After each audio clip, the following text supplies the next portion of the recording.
video is part of a series of short videos taking a look at the Boris Continuum 3D objects category of filters. And in this video we'll take a look at the materials group, and I'll show how to map an After Effects layer to the surface of an extrusion. So here we have a BCC extruded text effect, and I'll just give it a little spin around, and you can see that by default it is using the just default gray color material.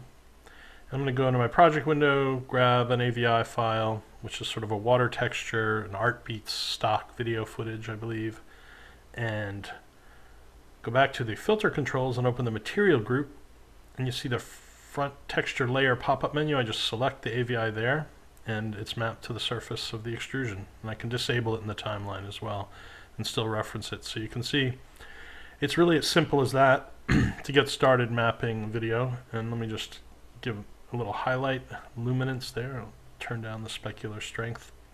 You still have all your material properties to control with the texture mapped on there.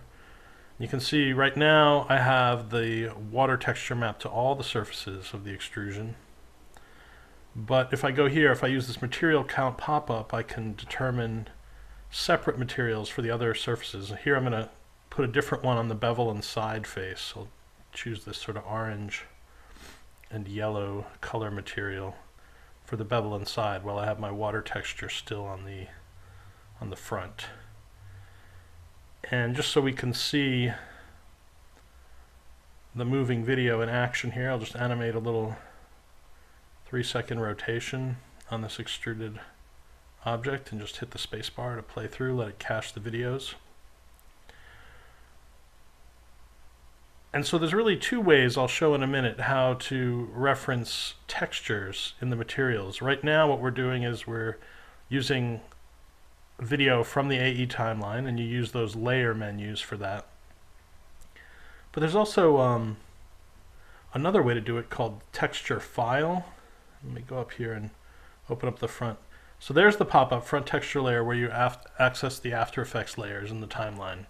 And right above that is this front texture file pop-up menu. Now these are JPEGs that install with the product, but you can add your own textures in there. They're just referenced on disk on your hard drive. And the nice thing about those is when you apply them, let me just apply one here. You see how the side texture changed there. And you can fade the texture to have it somewhat transparent, revealing the color underneath. But the nice thing about those textures is they can be saved as part of a style because they're referenced directly off your hard drive rather than from the comp's timeline.